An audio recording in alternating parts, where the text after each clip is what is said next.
All right. Good morning, everybody. And marvelous Monday to you as well, Ryan. Happy tariffs. Yay. Adds a little zest to the trading, don't you think, Lenny? Good to see you, by the way. I don't think I've seen you on calls for a while. I don't think. Jacqueline, Carol, everybody. Eric, happy Monday. Sorry I'm a minute behind. We had a major crisis this morning. Big crisis. My youngest daughter, who's in third grade, today's Millionaire Monday. So she had a whole outfit and to do that she planned and picked out all weekend long. And I walk her to school. We got there and she realized she forgot to bring her, it's not a tiara, but a headband. And I don't know, how could you get through the day? You know what I mean? Like, how do you get that third grade math done without your tiara on for Millionaire Monday? So that's also why I'm breathing a little heavy. I had to run back and get said headband. But I wish, I wish something like I wish I had something like that that meant something. I mean, you would have thought the world was ending. But anyway, we are here ready to go. Give everybody another minute.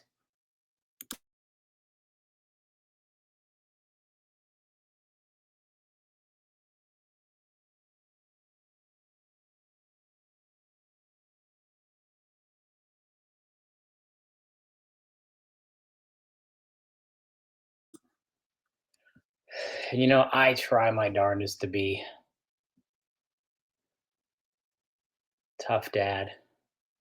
And there are those moments, but man, two little girls run around. It's just like you're just a softie. It's like, all right, whatever. Here you go. Here's my credit card. Just go get it. Whatever. Yes, I'll sprint back in the 40-degree mud and get you your headband for Millionaire Monday.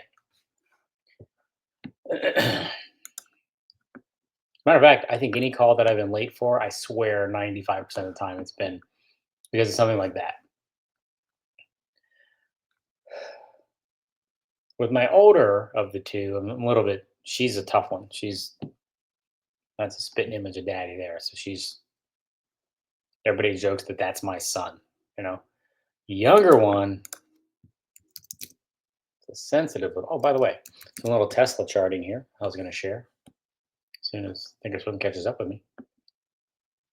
But man, she is such a little sweetest little thing in the world. So it's kind of hard. Like, yeah, all right.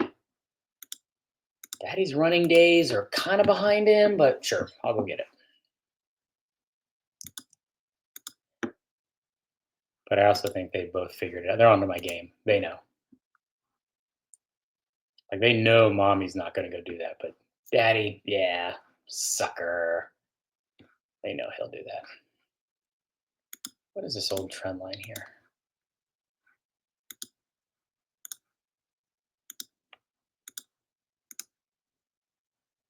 Oh, this is the old breakout here. Yeah, I remember that guy.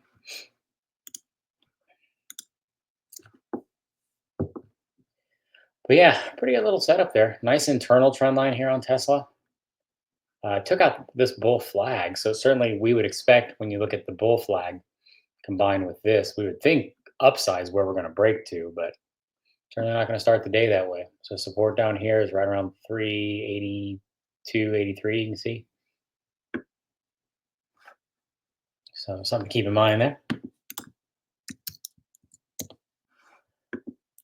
For those of you in prime time, looks like we're going to open up pretty good here with BST, which, speaking of, everybody give me a moment. I need to send out that alert.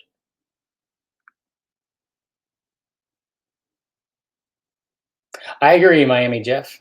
I take it you live in Miami. Yeah, I put them first. I mean, I put my whole family first. Just never forget it.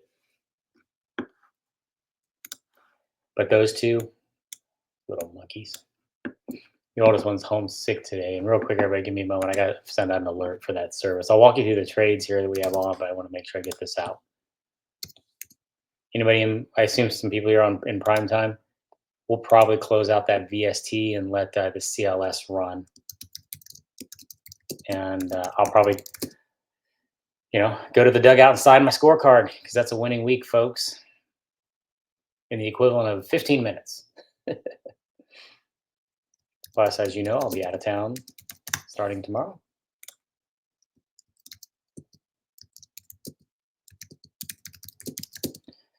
So I'll just kind of air it out with you guys. We're going to close those VST puts. It's hard to tell what we can get there. I want to get at least 7, but depending on what it looks like here in the next 30 minutes, it could be 9 or 10. If you look at the overnight here, so if everybody doesn't know what I'm talking about, I'll take a step back because I got a few minutes. VST, pretty nasty. These guys, in the group that got just throttled on Monday. So pretty nasty, the reversal here, which is kind of cool because, we went long on this going into Friday in my mentoring service. So that was kind of annoying. But regardless, well, we were on both sides of it. It just didn't fall enough to help us much. But anyway, so it looked pretty crappy. Market looked rough, right? Pretty bearish look right here. That's not great. We've had back-to-back non-confirmations between the Dow and the S&P, where the S&P is notched new highs, not confirmed by the Dow. The Dow just notched highs, not confirmed by the S&P. Again, you saw the warning signs we talked about to start the year. I'm not calling tops or anything. Just be careful. Also, worth noting that in a post-election year, year one of a presidential cycle, February is the worst performing month. It is not only the worst performing month from a percentage wise, but also it is the most likely to be down. I think just ahead of August. So, little tip there. Pro tip for you kiddos. So what we did on Friday, which we do right around 3:45, 3:50, or 15 minutes to the close, we bought the 160 puts here. So you can see here we're going to open up below, should allow us to get somewhere around $7. But you have to keep in mind, I have to send the alert out before the market opens if I want my members to be prepared. So I could send this out now or 9:15. Any number of things can happen in the 15 minutes, right, between now and the open. So I just want them to be able to be prepared. Say, hey, look, it looks like we can get 7 now. Overnight, we're clear down here. We're going to take this quick game because we also have CLS, and that's where we're going to make hopefully the big money, right? So this will pay for both trades. So we're not going to let this one run. We're going to profit on this one to pay for this one with a little bit left over.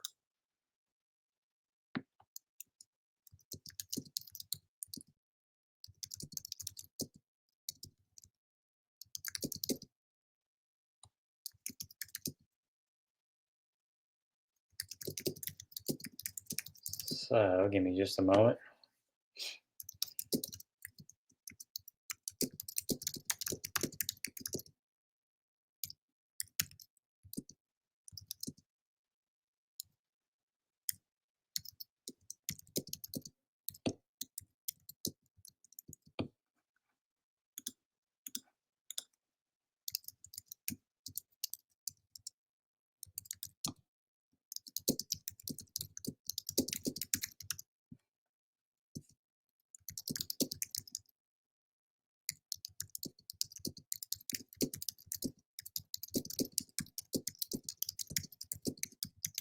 Okay. Blah, blah, blah.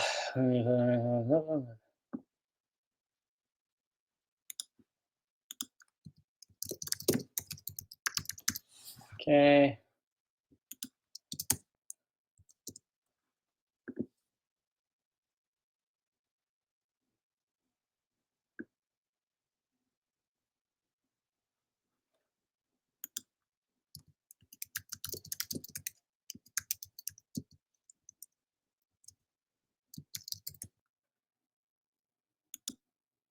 Okay.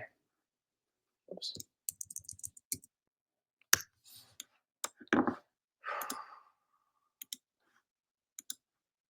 Out the door. There we go.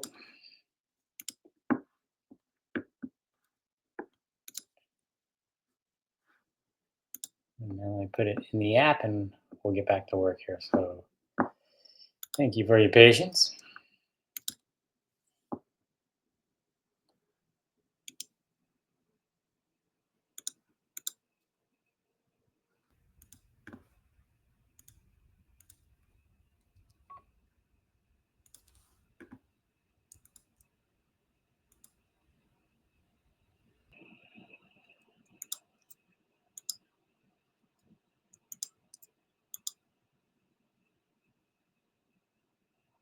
Okay.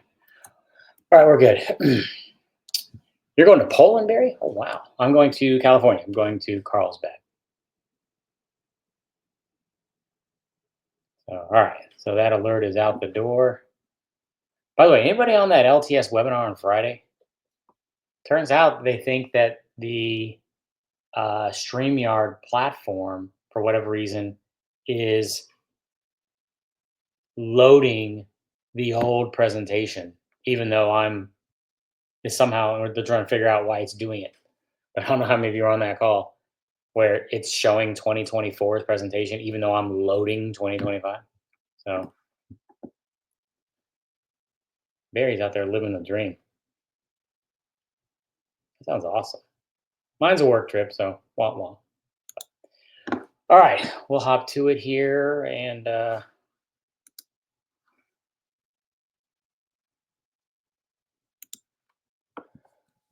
take a look at what else. All right, so we looked at Tesla. That's our VST trade. Now here's the CLS. It's the second. So I like having multiple trades on if given a choice. Um, it we get profit on one. Keep in mind emotion and all that's a big one. Um, Mental. So if we, as I always say, if we're in the clubhouse already with the win, we can just kneel on the ball. That really helps, especially for a lot of members that might be newer. It really helps to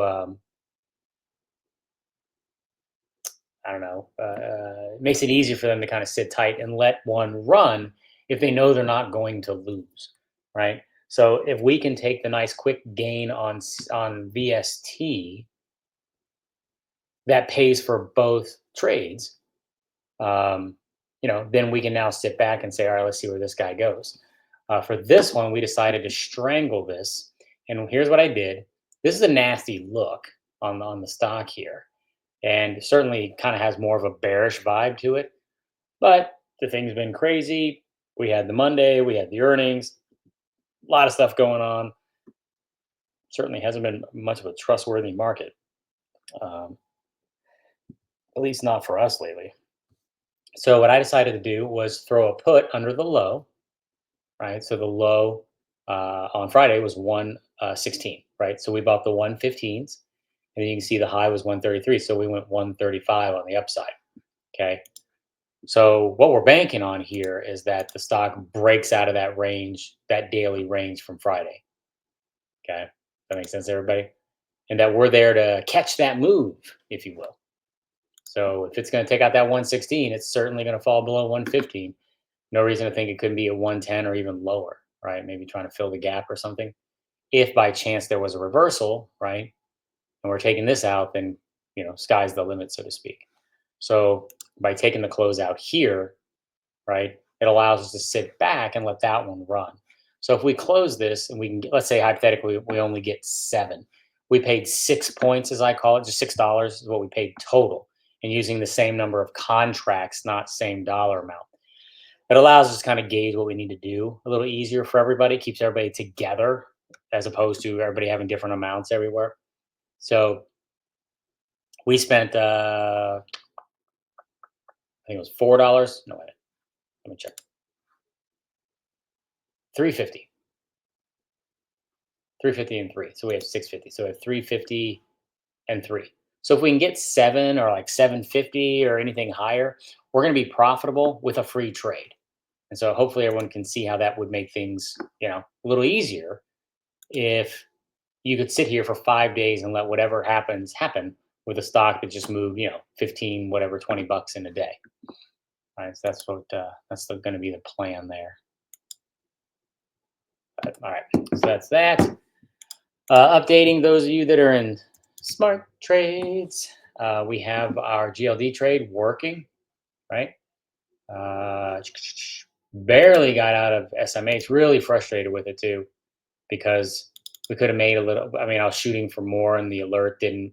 Unfortunately, sometimes powers to be, doesn't line up perfectly, and the alert was never wasn't able to get out in time before our original sell limit got filled. Okay, so nice little 2800 bounce. So rationale, take out this little thing.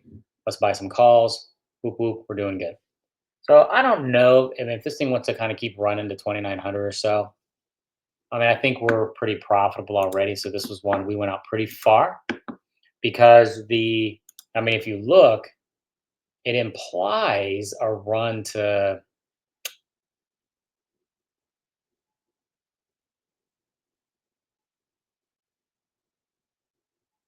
I mean, implies a run to, yeah, 2,900 or more. So I don't know if it gets there, we might just take it. So if we come over here, I think we have the 270s. The thing is, this is going to fall short of where we wanted to be.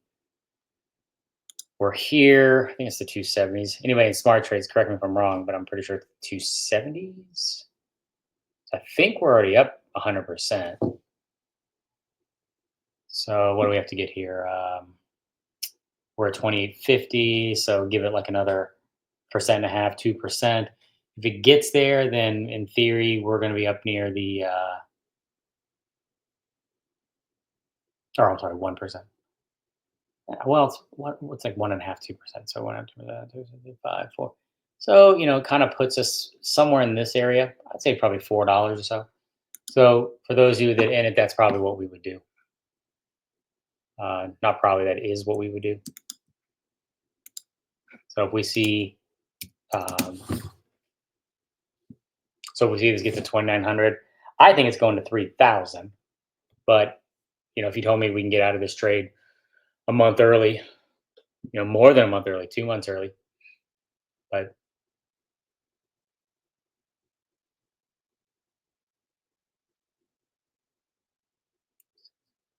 yeah, yeah. I mean, it's targeting 3,000. So I don't know, tough call as far as staying in it or letting it run. But if you told me we could have 200% at some point, thank you, Carl. I thought it was 270. Um, so I mean, if it gets to 2,900, we're definitely going to be up 100 and some odd percent. We got out of the SMH. This one was kind of a pain, and so uh, let's see. We put this on. So yeah, we decided to play the volatility here. Kicking myself a little bit because we put it in when it was up here, and I thought there was a shot it could get down here. We were actually up pretty good, and I had looked at potentially selling those puts and keeping the call side. So we strangled this, everybody, and thought about buying puts on it again coming into this week because look at that nice little bearish reversal candle, right? Giving the impression of lower, and here we are. So tariffs or no tariffs, this was already implying lower, right? Um, but next day we got this little gem, and so now we're stuck in the middle. So this is where we started the tightening of the noose, as I call it. So as we rallied, we bring the puts up. As we drop, we bring the calls down.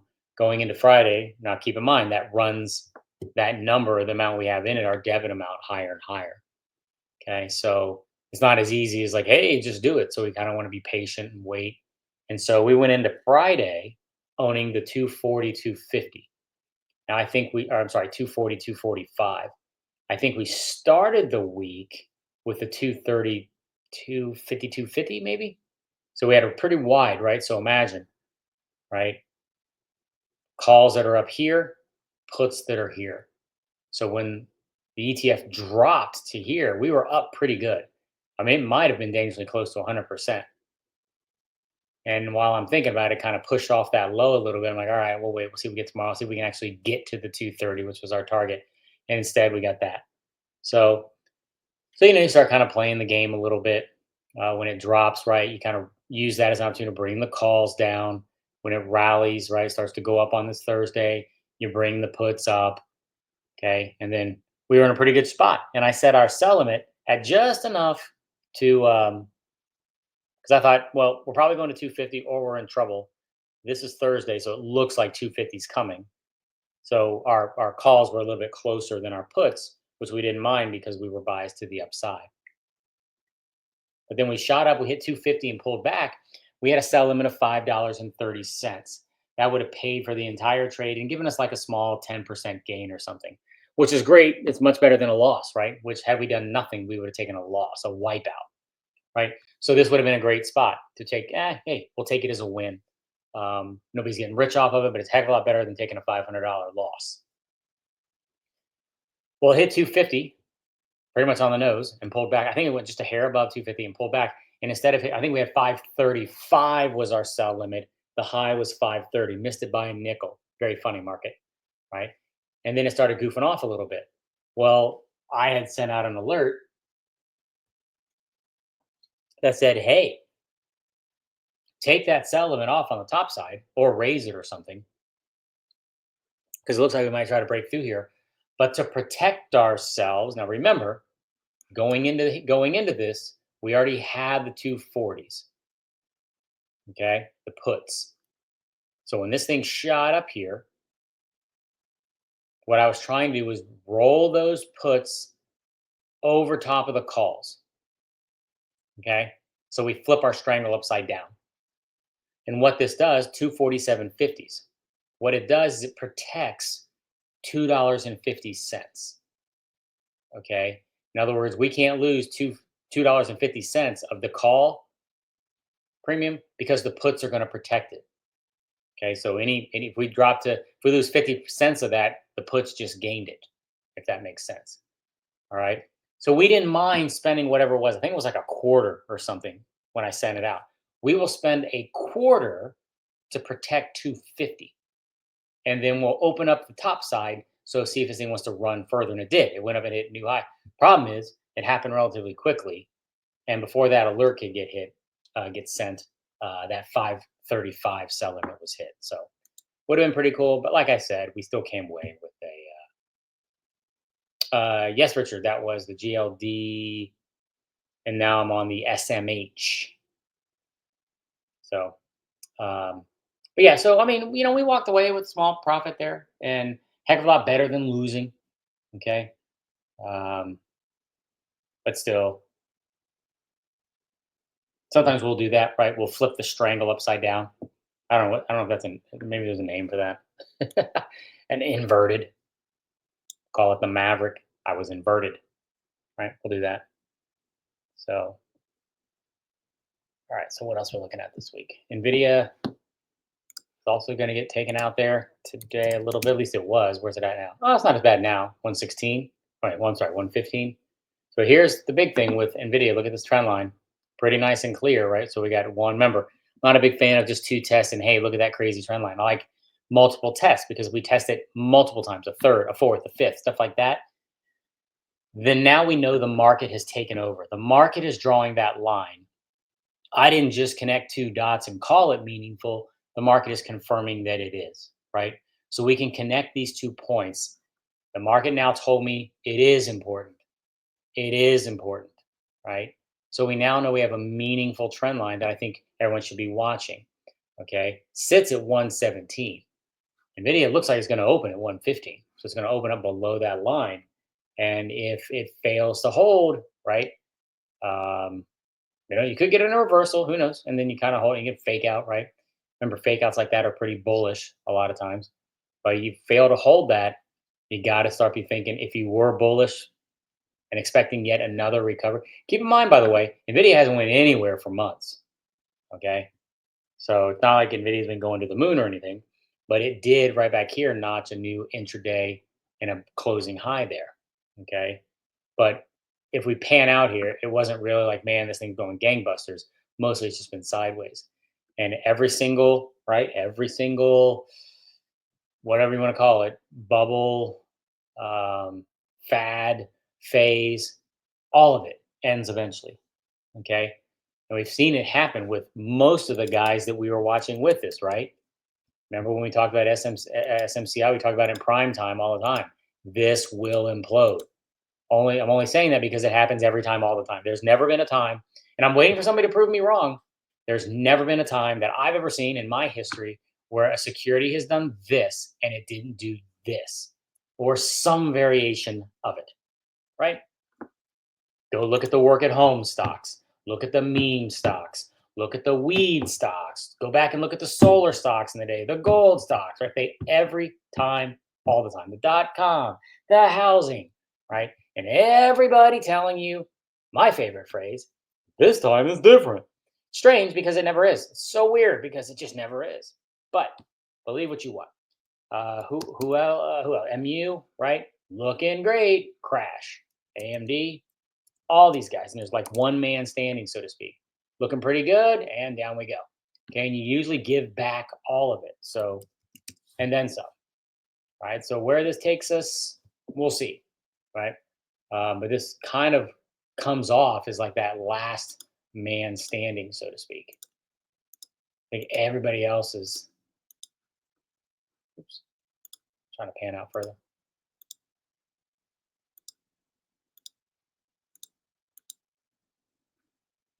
I mean, that's not a great looking month, is it? A little bit of a divergence, a little bit, sort of. But all right, what do we got here? Still kind of flat. Been flat since that little recovery there. So those of you in the VST, right? We can kind of gauge, and we're in the CLS. So CLS is going to be pretty profitable too. We could just close them both out if we wanted. So let's kind of speculate. Whoops. Let's try to figure this out real quick. For those of you playing the prime time burn. So remember, not too terribly challenging. We own the 160s. Okay. So we're going to drop at least 10, right? Maybe as much as 12. So all we have to do is count back. Here's 10. Here's 12, right? So you'll see where I'm saying we could get 8 or 9, right? Is where we would be. And I would just take it. Now, if we look at CLS, remember, we own the 115s. I'd like to let that thing fall to 110 at minimum, but we can gauge where we would be, right? So what are we down here? We're down 11, almost 12. So again, all you have to do is count up here, 11, 12. Pretty thinsies here. So it's tough to say, but I'm going to guess we get around $7 or $8. So we have ourselves a pretty profitable week in 15 minutes, right? So I might just close them both. Speaking of, I'm gonna hop off here so that I can do that and be ready for them. So everybody, have yourself a great week. Primetime folks, we're gonna have a quite the profitable week. That's two in a row, added to last week. So pretty nice. Whether or not I'll put on more trades, we'll see. Since I can't do any calls this week, um, we'll see. But if you're telling me we're gonna be up 10 to 15 grand and equivalent of 10 or 15 minutes of trading, then that's a nice, good reason, like I said, to just go to the clubhouse and sit on your hands, right? Kneel on the ball. But all right, I will see everybody next week. And yeah, as always, good luck in the trading.